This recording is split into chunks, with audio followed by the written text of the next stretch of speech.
All right, so I'm coming in to talk today a little bit about tourism because in addition to what feels like a full-time job at the GMA, I also have another job with the city, and that is heading up tourism for the city of Greenville. So let's kind of talk about that a little bit. So I found out a little over a year ago that the governor's office offers a free assessment of tourism for 3 different communities in the state every year. There were some forms and papers that we had to fill out, so I thought, well, let's try for that because I feel like we're doing a pretty good job, but I want to know how we could be better and what we could do even better than what we're already doing. So we filled out all the applications, sent it all in, didn't hear anything for the longest, and finally I got a note from the governor's office saying, congratulations, Greenville has been selected. So back in October of last year, and I will always remember these dates, October 15th and 16th, if you don't remember, you will know this. That was the 2 days that it got really cold for the first time in the fall, and it rained both days. Most 2 horrible days you could be walking around Greenville, but yet I was with all these people from the governor's office. So the great thing is I sent a really interesting group of people to help assess what we do for tourism. And as you can see, we had someone from Economic Development and Tourism, someone from the Texas Historical Commission, Texas Department of Transportation, Parks and Wildlife Department, Texas Commission on the Arts, as well as Texas Department of Agriculture. So we got a really well-rounded overview of what Greenville has to offer from their eyes. So before I get into that, I just want to stress to you how important tourism is. A lot of people don't realize it.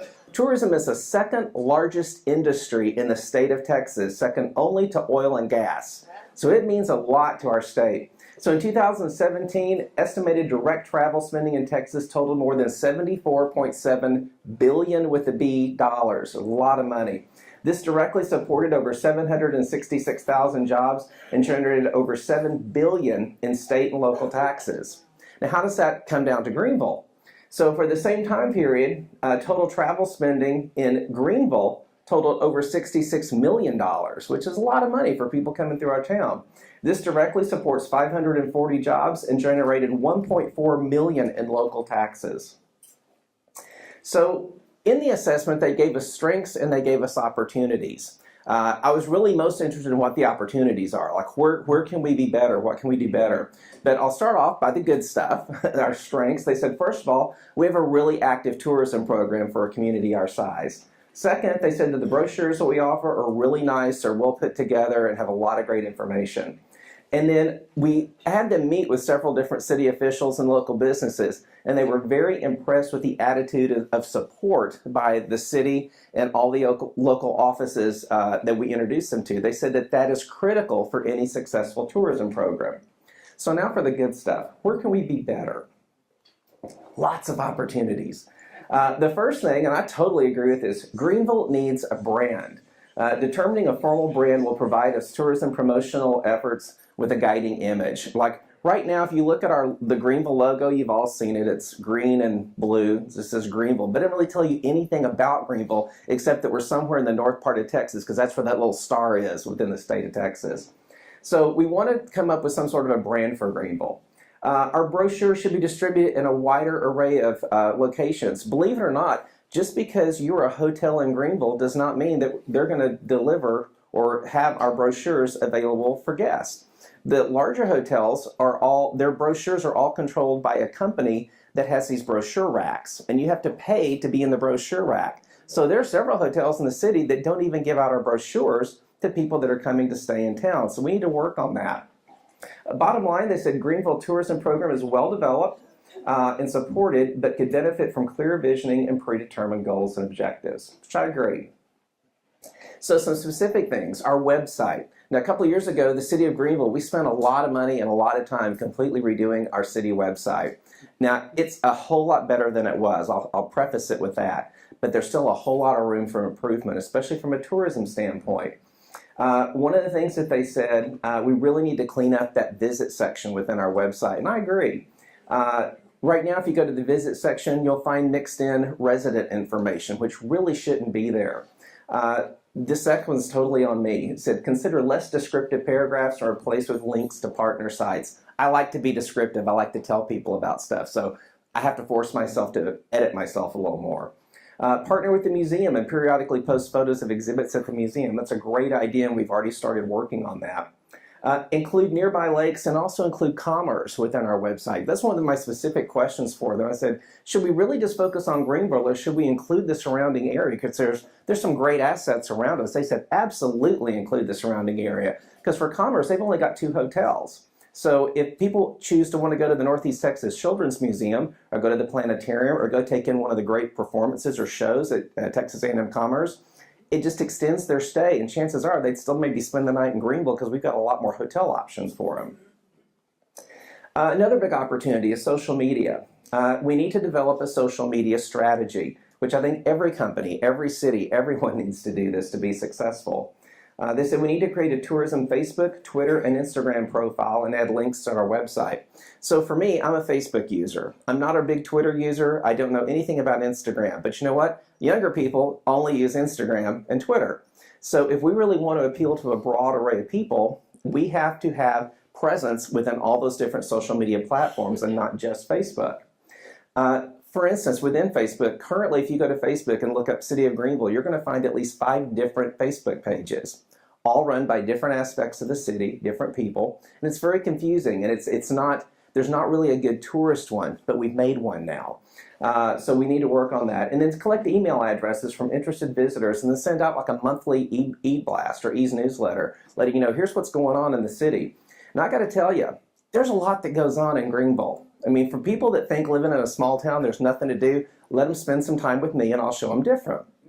So there's so many different ways to get information and so much different information that's out there. Thank goodness there's some folks that do put together very concise list of basically calendars of events that go on. And so I pull from multiple different calendars to try to figure out what all's happening. And that's a great idea. So I definitely want to start doing this. Another great opportunity, look at other advertising besides websites and social media. So one of the big things that they said multiple times, consider having billboards or more advertising along I-30. I totally agree with that. It makes me really mad every time I'm driving over to Royce City and I see that big billboard, downtown Royce City, way before you get there. We need that because we've got a great downtown. So I'm actually talking right now as we speak, well not right now, but you know, with the billboard company that has all of the former Collins Street Bakery billboards. They have 2 coming from facing you when you're coming from Sulphur Springs and 2 when you're coming from Dallas. And those are some ripe opportunities for us to grab up some premium billboard space if we can swing it. We need more directional signage along I-30 leading to downtown. Again, totally agree with that. If you live here, you know where downtown is. Well, I take that back. There's some people that live here that don't even know that we have a downtown. But if you're coming off of I-30 and you're coming in, there's nothing really that tells you where downtown is. So yes, we need to work on directional signage. And I've got a meeting actually this afternoon with Main Street Manager. We're going to start looking at that to help direct people more into downtown specifically, but also to our attractions. And then better signage for both the Audie Murphy American Cotton Museum and Splash Kingdom. Those are our 2 biggest attractions in town. And we definitely need to help people understand where they are and how to get to them. I love this one. They said, you guys need to come up with some tours that are, they can be self-guided or they can be a guided tour, but come up with tours based on different interests of people because Greenville has such a portfolio of offerings. And with the way that our town and especially downtown has grown lately, this is even more relevant. So we've got enough stuff. We could do a downtown art walk now. We could do an art walking tour. And I know some people like the murals, some people don't like the murals. But if you stop and read the plaques that are there and understand what it's about, it's fascinating. It's really, really interesting. And I got to tell you, the big blue guy right out here, he's a great photo op. And why not be seen in Greenville? You know, because it's called Be Seen. So I think there could be a lot of fun with that. We could do something about Greenville for families and really focus on Splash Kingdom, the Cotton Museum, and the Northeast Texas Children's Museum over in Commerce. I went there for the first time with Leadership Hunt County. It's a great museum. If you've never been, it's a lot of fun for a family with little kids.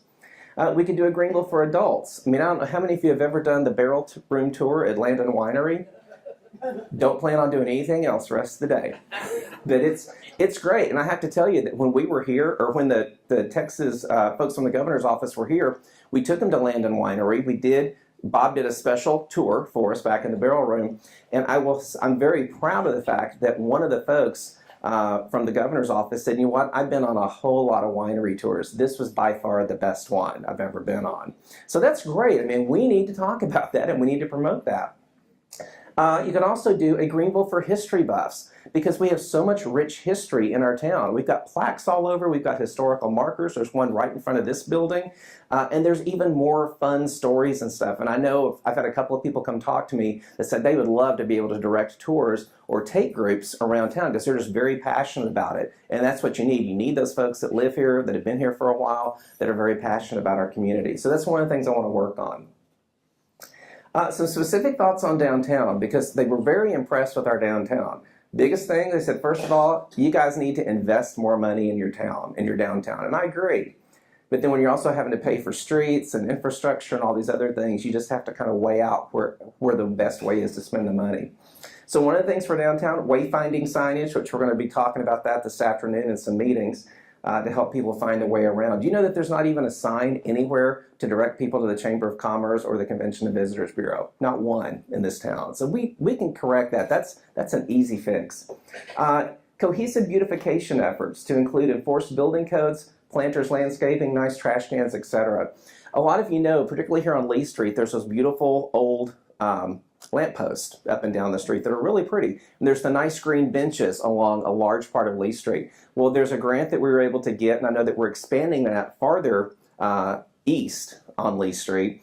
That needs to be like all over town. There needs to be a unified beautification program. Me personally, I'd love to see more trees downtown because very few trees or green spaces. So working on a comprehensive beautification plan, they said would help us a lot. Also partner with Central Christian Church to help save this architectural treasure. That's one of my very favorite buildings in the community. And while we didn't go into the church, we drove by and I was telling them about how beautiful it is inside. And they said, wow, they could open up the church and they could do tours. People would pay money just to walk inside to be able to see those stained glass windows. But unfortunately, the church is not in the best of financial places right now. So perhaps the city or groups, even like Rotary, could partner with them and work with them to help preserve this architectural treasure in the middle of our downtown. And another one, they said, develop more promotions to lure people downtown. So I've got a couple I'm going to tell you about here in a little bit. But yes, I totally agree. The more things we can do downtown, the better off it's going to be. And then I love this last one, offer hospitality training to merchants and attractions employees. Now let me tell you where this came from specifically. I was mortified.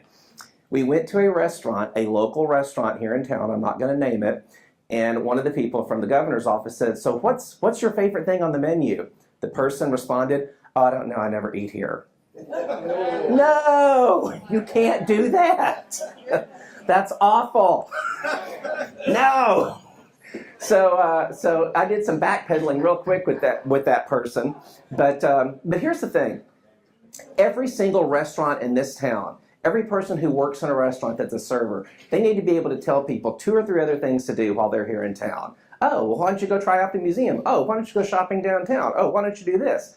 If you work at one of the attractions, you need to be able to tell people different restaurants to go to where they can go get something to eat or something to drink. I mean, everybody should work together. Don't have this ownership of it's my business and I'm only thinking about me. You got to think out for everybody else because that's what's going to make it successful if we all work together.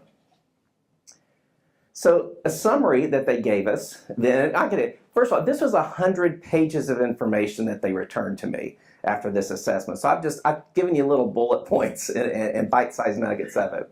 So again, they said Greenville has a strong mix of cultural, culinary, and sports-related amenities, which is great for a town our size. Multiple city offices are currently engaged to ensure tourism is successful. Again, Greenville needs a brand which will guide visioning and the goals. Partner with the Travel Texas and cooperative advertising opportunities. I'm talking to them now to see what we might be qualified for and how we could work with them.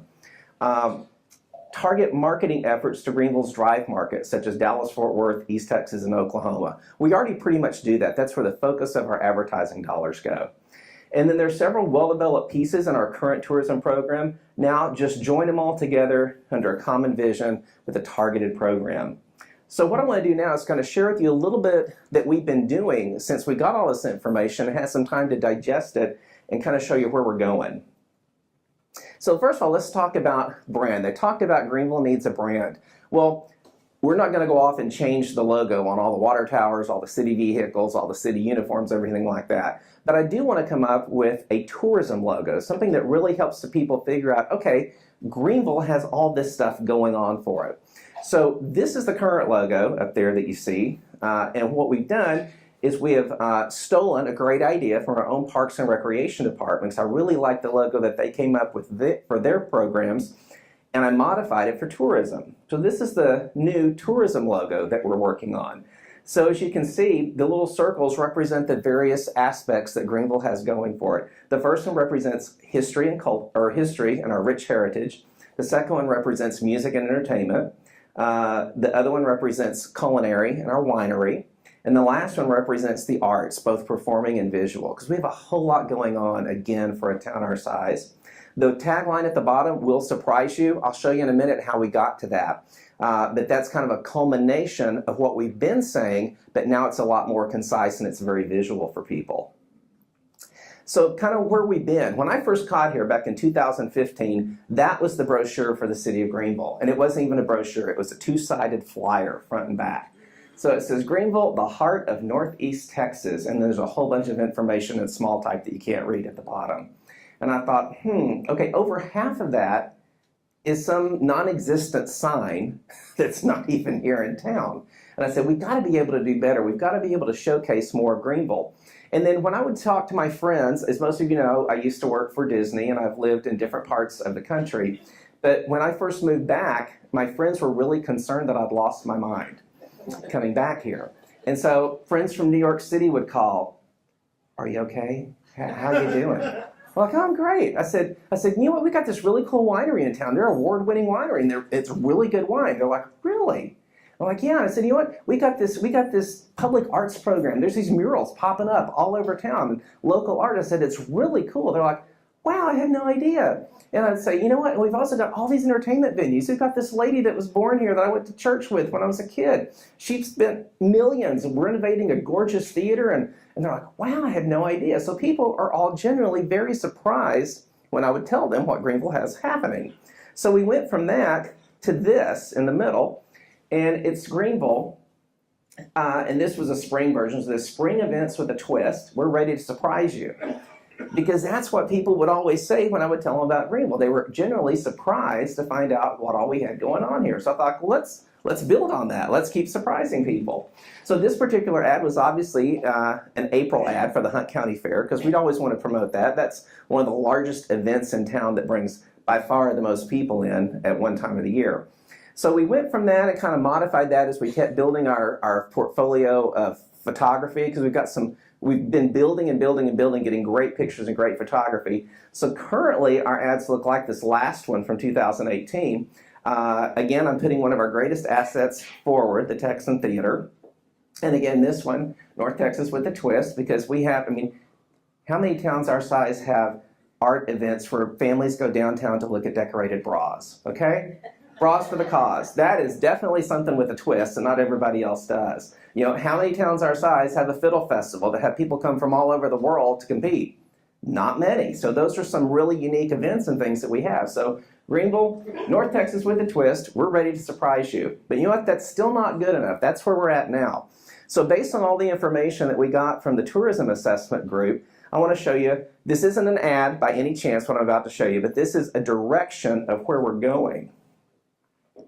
So we're still taking a lot of the things that we've done. There's still some real photographs, but we want to mix it with some memorabilia and try to pull more of our history and heritage into it. You can't do an ad for Greenville and talk about history and heritage without cotton. So we literally went out to the museum the other day. They let us photograph Audie Murphy's Purple Heart.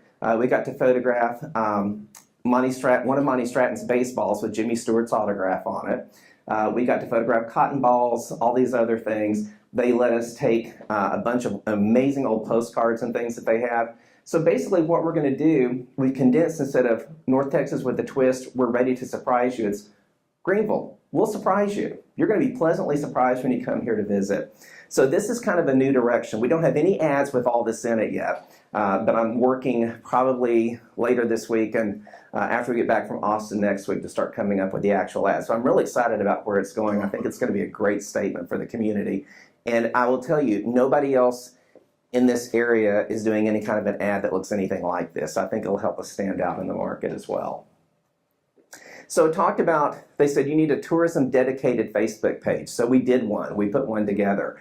And the great thing is, if you want information about Greenville, the website we tell you is travelgreenvilletexas.com. That's the one to go to. So we decided to make the Facebook page the exact same name. So it's Travel Greenville, Texas. So if you're on Facebook, which I know a lot of you in here are, please go and find Travel Greenville, Texas, like it, and share it with your friends. Because we do keep it updated with all kinds of events that are going on in town. And as you can sort of see in this one, we were promoting the fact that tomorrow night, the Dallas Symphony is going to be back in town. That's a great reason for people to come into Greenville. And also it happens to be Third Thursday, which I'll talk about Third Thursday here in a moment, which is a new event that we've come up with.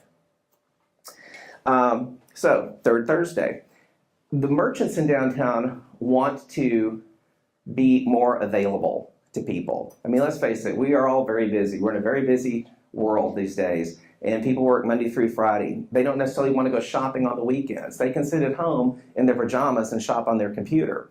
So downtown merchants, the third Thursday of every month, will now stay open a little bit later, up until 7 o'clock at night, encouraging people that as soon as you're done with work, come on downtown, get your shopping done, and you know what? Stay, have a drink, have dinner, because the restaurants are open as well.